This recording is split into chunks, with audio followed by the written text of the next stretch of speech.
Mary, thank you so much for joining the Enneagram and Marriage podcast today. We are so thankful to have you to get to hear about your beautiful book, your journey, your marriage, your life. Thank you so much for joining us. Oh my gosh, Krista, we were just talking for a few minutes before we hopped on, and I feel like I already want you to be my best friend. So this is going to be a good episode. I can already tell.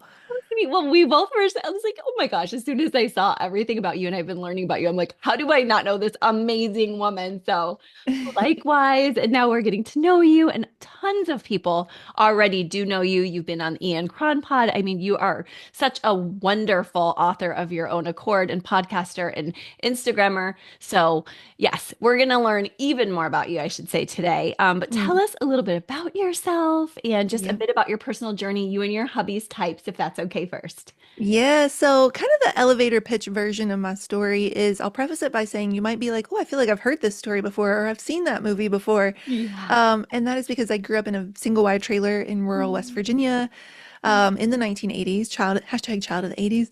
Yeah. Love it. Very, very like tin can single wide trailer, where sort of the go-to in that era with that kind of a home was to Mhm. sort of build a one room bonus room lean-to shack addition with whatever wood was in the yard, just to kind of paint a picture for you of what it looked like. The ceiling was caving in and leaking, then the floor was caving in and leaking. Mhm. The whole place smelled like mildew. The carpets were covered in dirt from my dad's logging boots when he would come home. Mhm. And we had stray animals who would go inside. So like I could say, like we don't know where the brown shag carpeting ended and the dirt began. And at one point we even had mushrooms growing out of the carpet, which was pretty wild. Wow. And so, you start there in these very humble beginnings and you sort of like, really kind of like, can I skip to the good part kind of Mhm. deal in my story? And I end up at Yale for law school. And so on one hand, we're very familiar with that sort of underdog trope of Mhm. humble beginnings to the Ivy Leagues, or maybe it's like great Yeah. sport success. Mhm. And that can very much create kind of an underdog complex in a person, which we'll probably unpack. Yeah. And this feeling of being underestimated and needing to prove other people wrong. And so, my three books that I've released thus far, Dirt is the story of how do we find our way back home and make peace with our past and have empathy for Mhm. those who came before. Oh, so Slow good. Growth, equals Strong Roots. Slow Growth equals Strong Roots is my second book. Is about how do we give up achieving for our worth and for belonging. And then this third book, Underestimated, is once we do that, make peace with our past and quit achieving for our worth, how do we actually go get started on the good work that was prepared for us, Mhm. and quit playing small on where we're being called? And so, as you can imagine from hearing a setup like that, I found out only recently in the last couple years, that I am what's called a self-preserving four. I thought it was a three forever. But Mhm. I am a self-preserving four where we try to achieve our way into safety. Mhm. And then my husband is a nine wing one. So very, very much the sweetheart of the Enneagram, the Mhm. peacemaker, but he has a very strong justice wing. Yes. Oh, that makes so much sense that you guys both found this voice in each other and a safe space to be. I see that a lot with the fours and nines. It's one of Mhm. my favorite pairings. Our listeners know it's my older two daughters' pairings together, and they're the Mm. best of friends. And I Nice. kind of have a sense for where your issues are too, because I live them out every day. Yep, yep, yep, yep. But I'm it's like, oh, I bet you could just like counsel us right there just from all that info. That's all you need to know. Oh my gosh, you're so sweet. We've had 4-9 pairs on the pod before. I feel like we just have so much to learn from you today. Always come seek me if you have any questions about that. We'll give you our 4-9 pairing guide too. But Oh like, yeah, yeah, you please. guys, I love your beautiful pairing. I'll just say that. And of course, we all know there's stuff with every pairing. That's right. Beautiful part, shadows. And thank you for just letting people already feel safe with you on the journey to say, yes, I want to achieve, and that's good. And that's what Mm, this makes me feel so excited about is a lot of our listeners here are looking to achieve, and yet they have to walk through fighting off those demons that tell them you're not good enough. Maybe you came from humble beginnings. And yeah, so we talk a lot about 2 Corinthians 12:9 also on this podcast, just our weaknesses are where God can actually grow us. And I yeah. know you said growing up a lot without a lot just does something to your brain. Can you help those who maybe don't share that experience know what it's like to kind of have that as a part of you that's like it's hard to get to success when you've never had it? Maybe just Yeah. walk that through for some of our listeners. Yeah, for sure.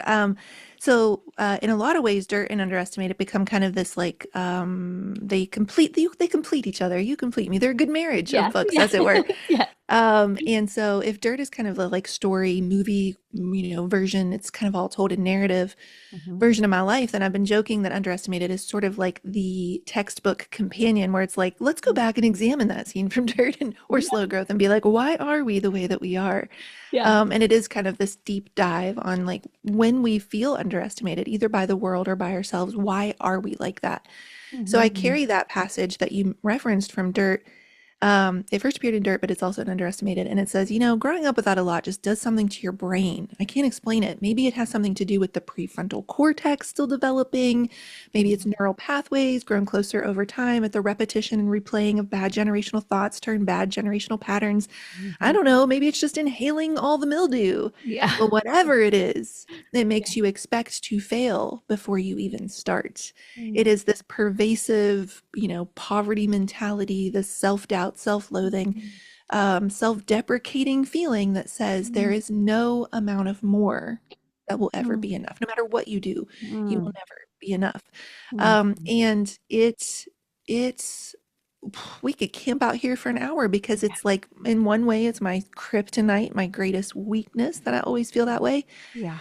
And in another very real way, it's my greatest superpower because, like, this is sort of that journey I was mentioning in slow growth. I learned how to harness that. Like, let's bottle Mhm. up other people doubting us. Let's put that in our back pocket for an accelerant of future explosive proportions, Mm. And I learned Mhm. how to use both doubting myself and doubting and other people doubting me to achieve all beyond my wildest dreams, Mm.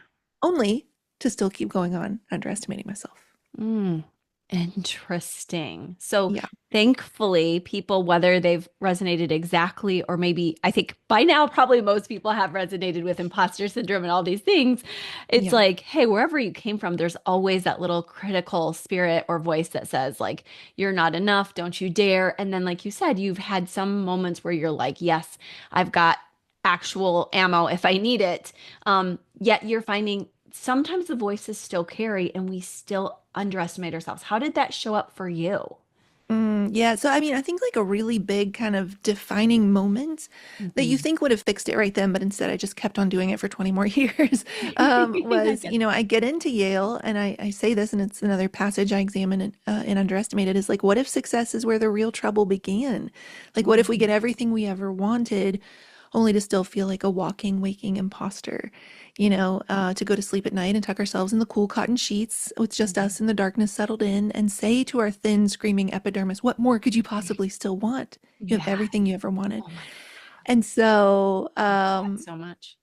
to go from a trailer to Yale Law School Mm-hmm. and then still feel like, nope, that didn't fill it. And there's this really if I can say this, and I can, this beautiful part in Dirt, where I talk about that first year at Yale, walking around with what felt like a chest wound the size of a root canal the size of a chest wound. That was this hole in my heart. I kept trying to backfill, like, a landfill with gold stars and brand name labels and achievements and degrees.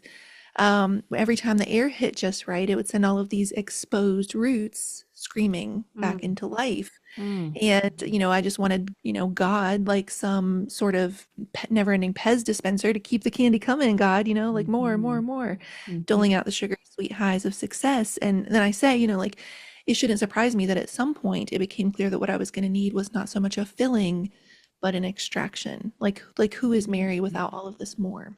And Mm-hmm. so, I wish I could say, and then after that first year of law school, I realized I couldn't live my whole life this way. But Right. the truth is, it was like 20 more years of that. And then I was finally like, maybe we should actually stop doing this.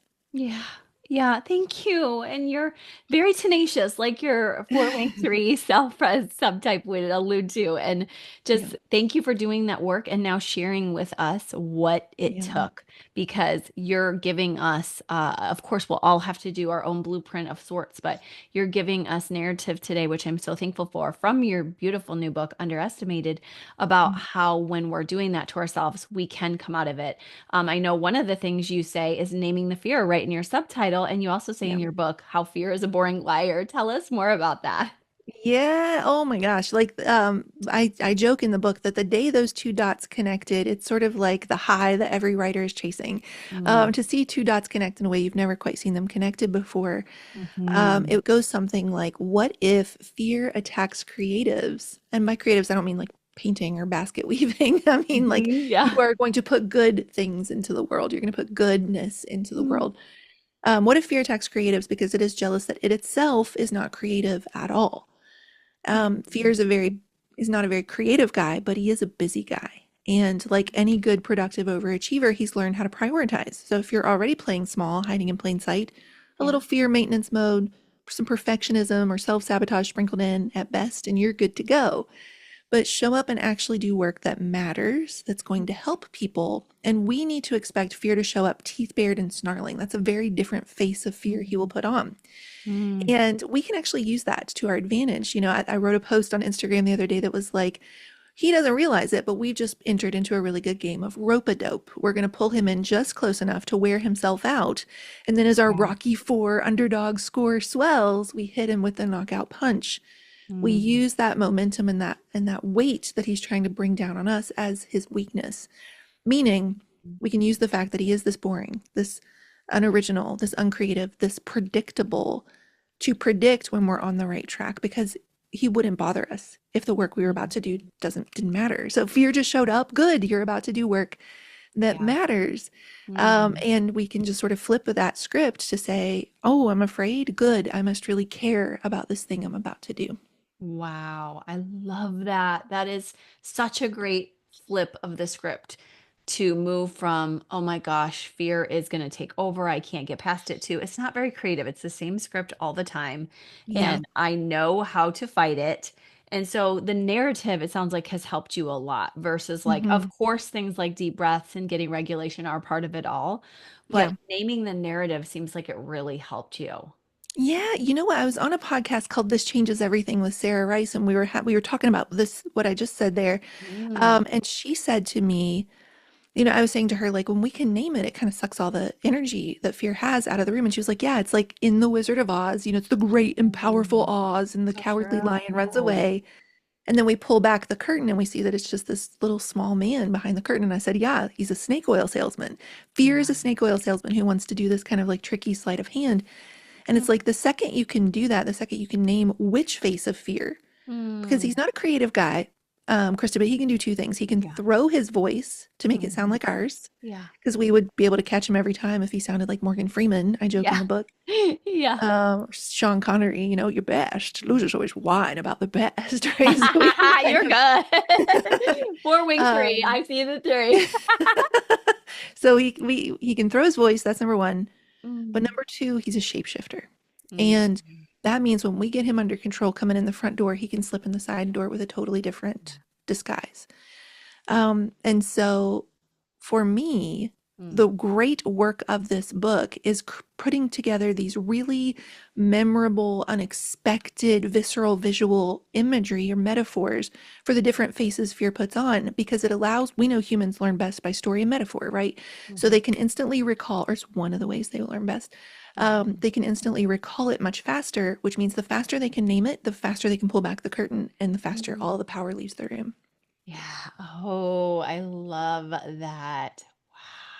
Wow. Okay, so that's what we can see fear doing. And when you are allowing yourself to take that power away, fear is just gone, right? I think he still hangs out in the room. I'm not gonna lie to you. I Yeah, think he's still yeah, there, yeah, yeah, but it's like he's suddenly like a kid in a like a 1980s Halloween costume, like those ones that were actually just like made of plastic that would like cut yeah. your lips. All the 80s kids know what I'm talking about. Yes, I'm right there with you, And Goonies it's like, generation. yes, 40 years they're about to celebrate. That's awesome. I love that. Whew, 40 years. Okay, that one Wow. hurts a little. Yeah. Um, Hmm. but also I love it. And they just got together, I guess, at it's one of those cons. I think it's called like Excellence Con or something like that. They had a reunion.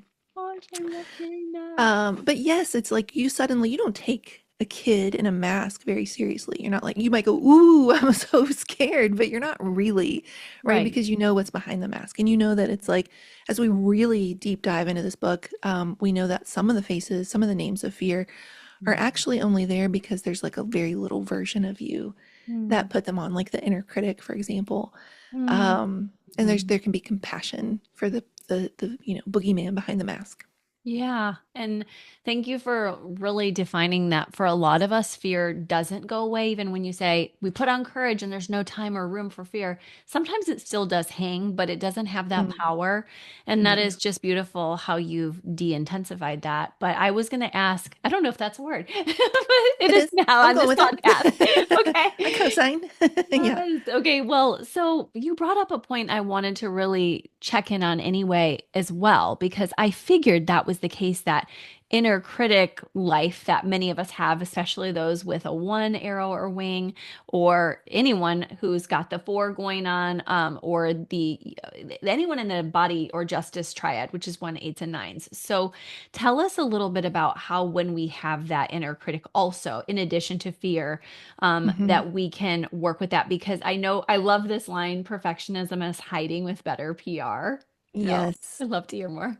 Yeah. Well, I'll say that, like I mentioned, my husband is a nine wing one, and his inner critic is very loud, very, very loud. Mm-hmm. Like he has that sort of, the perfectionism side of the one, I guess, is probably turned up. I don't know. You would know more about that. I just know that Yeah. he has a No, very that loud inner is critic. very true. Because the nine and the wing one have that wanting to do the right thing. So when you've got double, Mhm. there's an even louder Yes. critic. Makes sense. Yes. Love Yeah, so I've had to learn, over we will be married 18 years in that. October. We've been together for it will be 21 Mhm. in June, and so I have had to learn that like where I probably learn from something and change my behavior more from like, oh, like that's not really good, like I use that kind of like achiever, like, oh, how do I get an A plus? In Mm. this scenario, I use that to drive me. For him, I have to like do the exact opposite where it's like I have to tell him the gentlest way possible. And to Yes. that still sounds like a very strong rebuke. Mhm. Um, yeah, perfectionism is hiding with better PR. This is so each of the chapters, like I mentioned, is a different face of fear, and they have some really fun sub like titles for the Yes. chapters. Love I that. really enjoyed them. There's chapter 11 is a bank failure is a bankrupt identity. Yeah. Um, Chapter 14 is success is a slippery slope. Self-sabotage is the shot glass is chapter 3. But my favorite one of all of them is chapter 10, perfectionism is hiding with better PR. Mm. And So good. And I by the kind of, way, that's your four also. I didn't mean only your three, because the creativity of your four plus the way you can come at us with the fun of the three. So I see both. yeah, yes.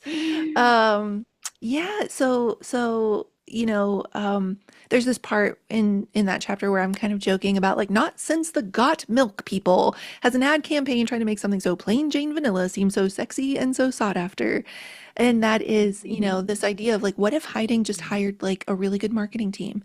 The same marketing team that tried to convince us cauliflower was pizza, Yeah. and it rebranded as perfectionism, which feels like this noble virtue. Like we say it like we don't actually think it's a bad thing. Oh, of course I haven't hit send on that. I haven't published that yet. Like there's still like a lot of details I Yeah. want to get just right. I'm just such a perfectionist. We think it's like an A plus thing, an overachiever thing, a thing that only of those of us who hold ourselves to the highest standards will ever do. Mm. But what we're not willing to say is, I'm afraid it's not any good. I'm afraid I'll be criticized. I'm Mm. afraid I'll be embarrassed. I'm afraid I'll prove those people right when they said I didn't have what it takes. Yeah. Or I'm afraid I'll put it out there and then I'll have to actually do something about it. Yeah. And so that chapter is a very deep dive. They all really are because that's just my nature as a four. Yes, I love it. Um, but that one's a very deep dive of like when we chase perfectionism in order to keep us safe, what we're actually doing is holding people arm's length from us so that they can never get close enough to reject us for our many flaws up close. Mm. And it gets into talking about when my mom left when I was 9 and how I turned perfect into a weapon. I'll show you, I'll build a life so beautiful you'll regret not being there for it. Yeah. And this underlying belief underneath all of it is let's just call it what it is. We think if we can be perfect enough, no one will ever leave us again. So, Mm. ironically, we hold people at arm's length Wow. so that they can't hurt us. But what we're really afraid of is that that they'll leave us again. Um, yeah, Wow. so deep. that can for sure give rise to this inner critic that's also in conjunction, shakes hands with perfectionism and says, cool, cool, let's I'll tag team in. I'll Mhm. make sure I keep us safe by telling her all the things she should never do again, because that could also get somebody to walk away from us. Hmm. Yeah. And so instead of saying we're allowed to be imperfect, we're allowed to have weakness, we can still achieve even though we're not perfect. It says Yeah. play small, don't let yourself challenge risk, stay safe. And Yeah. that can lead to people pleasing, as you talk about too, as that Mhm. as that lonely intersection. Can you tell us a little bit more about that too? Even though now everyone's like grabbing the book because they're like all these creative subtitles, etc. Yeah, so chapter 9, like you said, people pleasing is a lonely intersection, and it starts by talking about this four-way stop on a dusty road that kind of reminds me of Tom Hanks at the end of Castaway, where these Mm, two I streets picture it. intersect of Paid Her Mhm. Dues Avenue and Waited Her Turn Street or whatever, Yeah. and that it's really kind of composed of two parts. It's that, twisting yourself up into tiny tethered knots like our contortionist in order to not have people walk away from you again. Because Yeah. in our brains, especially our little brains, when we're, you know, kids growing up, Yeah. being left feels like death, you Yeah. know? Mm. And in some ways it would be, right? We Yeah. know how dependent we are on others, even from a young age. And so we will do anything we can to avoid conflict because conflict feels like abandonment, feels like death. Whew, that was for Yeah. somebody. That was for somebody, I feel like. Absolutely. Yes, that was really probably for me and many others. Because yeah, that is the trap we can get ourselves in. And Mm, wow, you just most of us don't take it so far in to name it. And that's what I love about you parsing this out. yeah. Because that's what your gift, like your beautiful gift to the world to refresh us is as a four. So thank Mm, you because we can see it more clearly with your help bringing the feeling and the thinking together. Um, yes. I Oh, love say more that. about that. I feel like you just made me Yeah. understand my life more. So, Oh, so I'll just set this up. I'm like, okay, and yeah. then let me interview you. I'll just set this up real quick that both in the inner critic section, I talk about how my inner critic is all IQ, no EQ, and he hates that my unfettered access to the full range and depth of my emotions makes me seem hysterical and weak. Mm. And then one of the endorsements that we were very, very lucky to get was from Johnny Cuff. And he said, this is the best of what happens when Mm. IQ meets EQ. And so that's like, Yes. sounds like something you just said there. And I'm like, tell me more about that. Yes. Is that a four thing? Yeah, well, it's a real powerhouse space for four. And this morning when I was thinking about interviewing you, I was thinking she's a four wing three, but I can hear the five as well. And so when we're really doing our expansive Enneagram work, we're really hitting all of the parts we possibly can, our arrows, our wings. You and I, before we got on, we're talking about our tri type and how I've tried to reach to those recesses, which are not even normally accessible to my type. And so I think that we all want the best of all the gifts, but we can never Mm, walk away from our work to do in our type as well as our gift. And the beautiful thing about four is you sit right next to three, like we said, the achieving, the beautiful artistry, but there's this depth that you have of innovating with the mind and five. And so the more interesting. you reach to that side, it's like this secret superpower, and it's called the most prolific space on the Enneagram, the 4.5 space. It's almost also often called the dark night of the soul space because it's the place of depth that I just said. You went all the way down into feelings and thoughts. And again, not Wow. just the melancholy thinking that a four can do, but you paired it with actually letting yourself feel your feelings, sit there for a while, and then come back up and deliver something Wow. hopeful. Anyway, That's so good. And like there was the moment where Ian Morgan Cron told me to look up self-preservation for, yeah. and that was like life-changing for me. This is going Yeah. to be another one of those moments that feels Mm, life-changing to me that I reference for years gave to me come. chills. The Yay. access to the 4.5, the dark night of the soul, that resonates a lot. Oh A my, lot, a lot. Okay. wow. Well, I understand my whole self better now, so Yay. Well, this is going to be more fruit for all of us. So thank you so much because you're already doing it. And I'm just happy to assist in labeling it so beautifully. Mm, Now, this it's is my favorite part of talking because I love authenticity. I've come to learn authenticity is not just saying, well, I love laying on the couch all day and my seven mhm. and watching TV and eating gluttonously. I also Sounds have pretty to, good too. right? Yeah, because it's like, why wouldn't you love that about me, right? But like at the same time, authenticity users, and this is going a bit into Myers-Briggs, but just anybody, fours love authenticity. Um, when we're in that space, how can we allow ourselves to know we have this inner critic on the one hand, and then the pendulum swings to the other side where we say, and I want to be authentically loved without changing at all. Like, how can Mm, we not play small, but also do our work? Have you noticed that in yourself mhm. also? Yeah, the number one thing I want people to hear in this part of the conversation, Yeah. there's been so many other things, Yeah. Yeah. but in this part of the conversation, sometimes I think it swings so far to the other extreme where people stop being teachable. I was having a conversation once years ago with a fellow Christian, and she said something to the effect, like somebody had said something about her, and she was like, "My identity is in Christ. What you say about me has no bearing on who I am," and just like Hmm. defenses up, like Yeah. secret shields up, not even going to hear it. Mm. And the thing that she was saying, maybe like could have been absorbed a little bit more. The thing that she was saying had been said. And I said to her in real time, like, it's true, and other people don't need to co sign our dreams and all that. But I Yeah. never want to become so quick to say my identity's in Christ, what other people say doesn't matter about me, that Yeah. I cease being teachable. Mm. So there is Yeah. an element with our inner critic where we go, if I start from the premise that ultimately, as much of a bully as you seem, the things you say to me are shocking. Yeah. There's a part in early in chapter one where I say the way we speak to ourselves, we would never speak to someone else. The like doubts and the venom and the fleet and the you know what? Let me just actually like pull this up here Yeah. real quick. I would love Pretty that. good. It's actually pretty good. And Yeah. trying to do it from memory in the Gosh. afternoon is not a Yeah. good idea. Yeah. Take your time. Let's be honest. Okay. Here, I'll just, you know what? I'll just do right from here. This is how the book begins. I love For some of it. us, it just takes a little longer. For the life of us, we can't seem to understand why other people can just decide on a thing and then go do it right away. They implement, they execute, they achieve without so much as a second thought or look back over their shoulder. They simply shrug it off Elle Wood style and keep right on trucking. Mhm. What, like it's hard? Yeah. And while they do it, we're over here mad at ourselves for all the stutters and stops and once again starting over from the bottom, this myth of a boulder rolled all the way back down the mountain. Mhm. Sometimes, okay, all of the time. Yeah. We're our own worst enemies. We shrink, we self sabotage, we play small. We Mm. repeat the lesson until it is learned, only we never seem to learn it.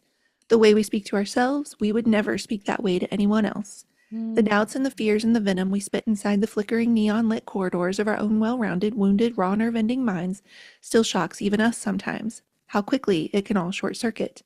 We look up startled from this busy work of our own hands, forever pulling at all these loose threads, this expert task of our own unraveling, and wonder who could actually hate us enough to keep ripping us apart that way. Mm. Believe us, no one is tougher on us than us. And so Mm.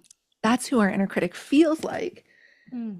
But if we can operate from the premise that our inner critic was born to protect us, Mm. Mhm. um, there's a part in Dirt that I revisit in Slow Growth about the girl in the red cape being chased by the big bad wolf. And in Dirt, we see it from the perspective of the girl in the red cape, and in Slow Growth, we see it from the perspective of the wolf. I was born to protect this version of me, and I keep scaring her away. Mhm. And so if we operate from that belief that this inner critic was actually born to protect us in its own messed up way, there Mhm. can be a lot more compassion there. And in the inner critic chapter, I talk about Dr. Martha Sweezy and her work with, the internal family systems therapy, IFS Mm. Love therapy, that. Yes. and protective parts. And she says she walks us through a script that we could talk to our inner critic with. And one of the questions she asks is, ask your inner critic how old it thinks you are. Because you might be Mm. surprised to think it still thinks you're 5 years old, or however old you were when it was born to protect you, when it was created to protect you. And I had Britt Frank, who also does IFS, on my show recently, and she said, and then we should ask the inner critic how old it is. Because maybe it's like a Ooh. 2-year-old toddler who's just having a meltdown and it needs a hug and a cookie. And I was like, Yeah. well, that just blew my mind. So, Yeah. so That's a we great ask our inner question. critic, like, what are you trying to teach us? Like, do I need to work on showing up on time more? Maybe. Fair enough. Mhm. Mhm. Do I need to think about being a little more prepared before I go into the next thing? Okay, that's that might keep us from being embarrassed and also we'll feel better. Yeah. But then we pay attention to like when it's not saying helpful things as well, because we could do that as sort of the grown up in the room. Thank you. That's very helpful and very practical. And Mm. I think that's your three wing helping us there. In five, both Yeah. your parts, your four has these two sides to it that's very logical. Mhm. That's part of the logical competency group. Three is as well, five is as well. So thank you. And Interesting. then I guess I was thinking, because authenticity is your sweet spot and our sweet spot here on this podcast